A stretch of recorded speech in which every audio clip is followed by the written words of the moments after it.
Buenas noches, voy a hablar acerca de medicina preventiva del trabajo. Vamos a empezar hablando de la línea del tiempo. La línea del tiempo son sucesos o acontecimientos históricos ordenados sobre medicina preventiva del trabajo desde lo más antiguo hasta la fecha actual. Comenzó con Hipócrates en el año 460 a.C. Empezó en el occidente y terminó con el Código Internacional de la Ética para Profesionales de la Salud, con 3 ediciones que son: la primera edición fue en 1992, la segunda en el 2002 y la tercera en el 2014.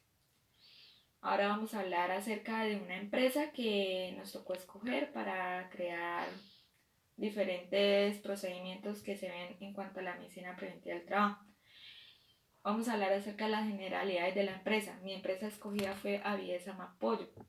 Es una empresa que se dedica a la actividad de la cría especializada de aves de corral.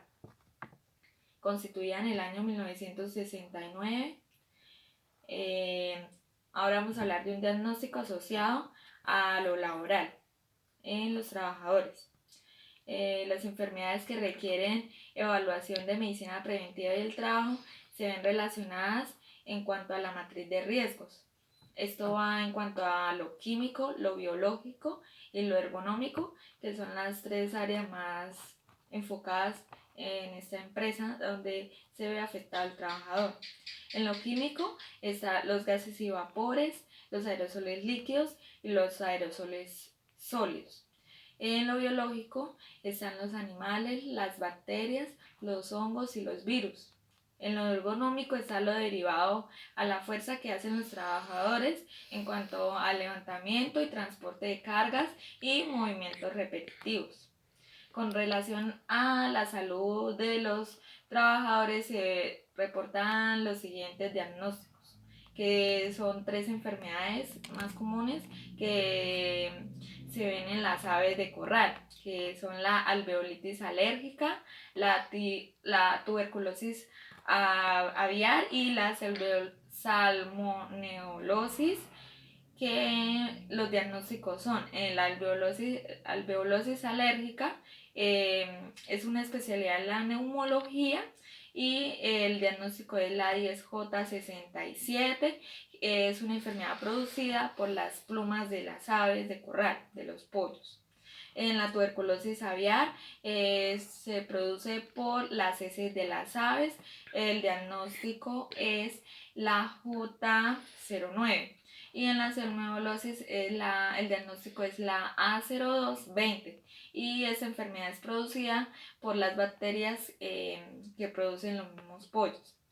En cuanto a todo esto, se hace una capacitación en cuanto a prevención y promoción a los trabajadores. Entonces se hacen diferentes actividades como capacitaciones de protección individual ante estas enfermedades, se hacen unos programas para vacunación y se hace otras capacitaciones para prevenir accidentes de trabajo y también lo que tiene que ver las pausas activas.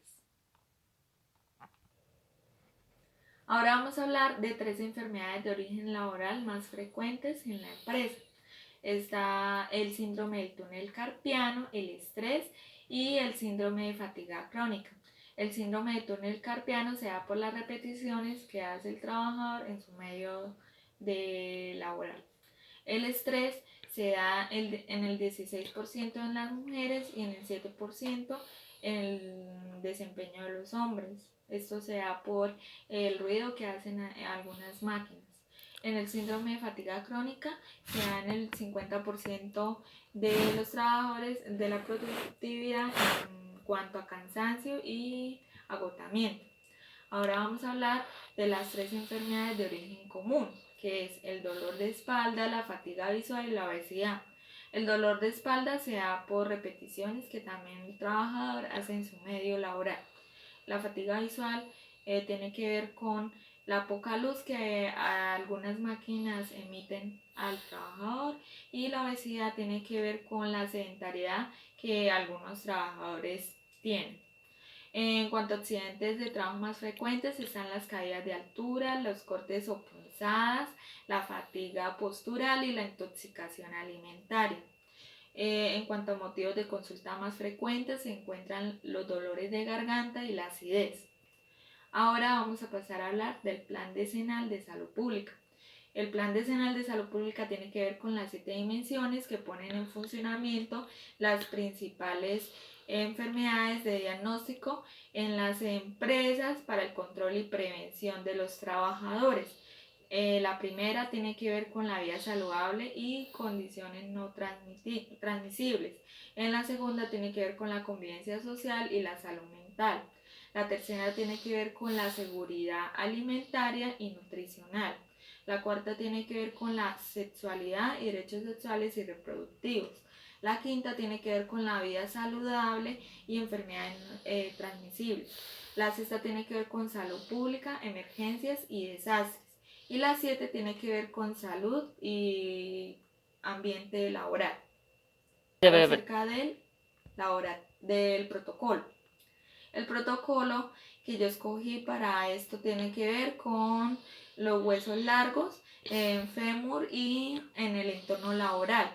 El protocolo está basado en un caso de una trabajadora llamada Andrea que trabaja en un área administrativa. Ella tiene ciertas labores como repartir la papelería. Ella estaba en su jornada laboral repartiendo la papelería y llevaba una caja muy pesada donde llevaba el papel y ciertas cosas de oficina.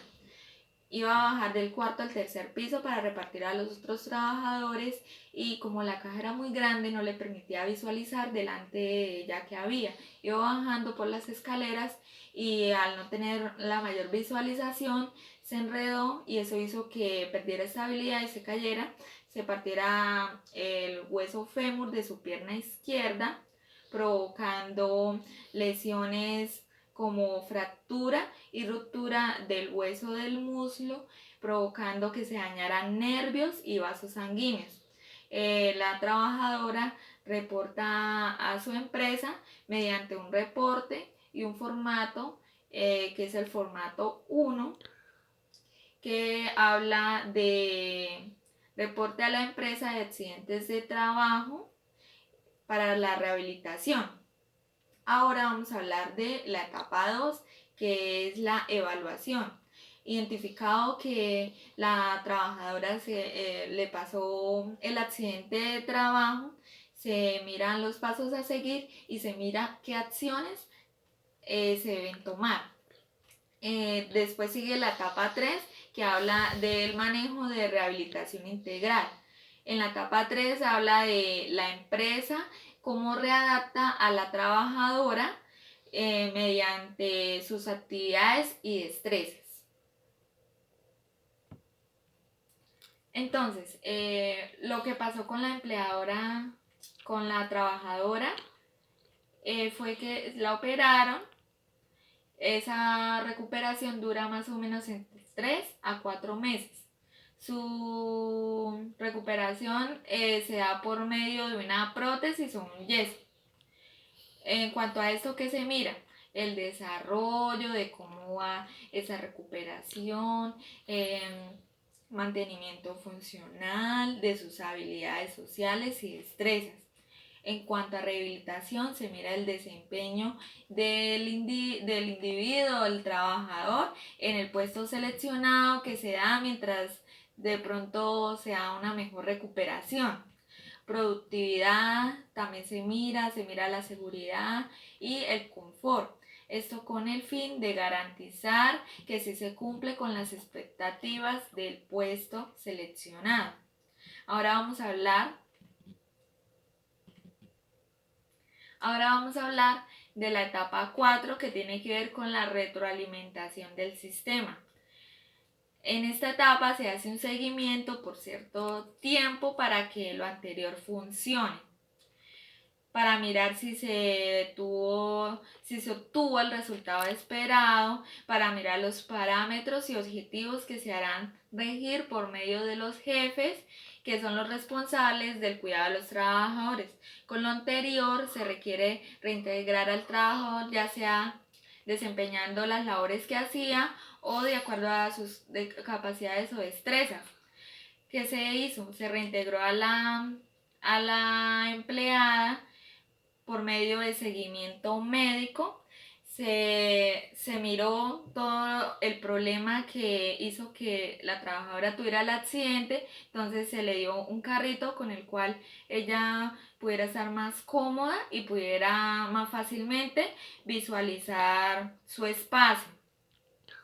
Para esto también se incrementaron unos formatos que son los siguientes: el formato 3, que tiene que ver con el seguimiento al proceso; el formato 4, que tiene que ver con la rehabilitación y cierre de casos; el formato 5, que tiene que ver con la remisión semestral de informe al Ministerio de Protección Social en procesos de rehabilitación; el formato 6, que tiene que ver con el reporte de novedades en casos cerrados exitosamente; y el formato 7, que tiene que ver con el reporte de novedades a casos cerrados sin éxito. Con estos formatos registrados se llevará un control, evitando inconvenientes, teniendo evidencias y mejorando acciones para el trabajador y un soporte para el empleador.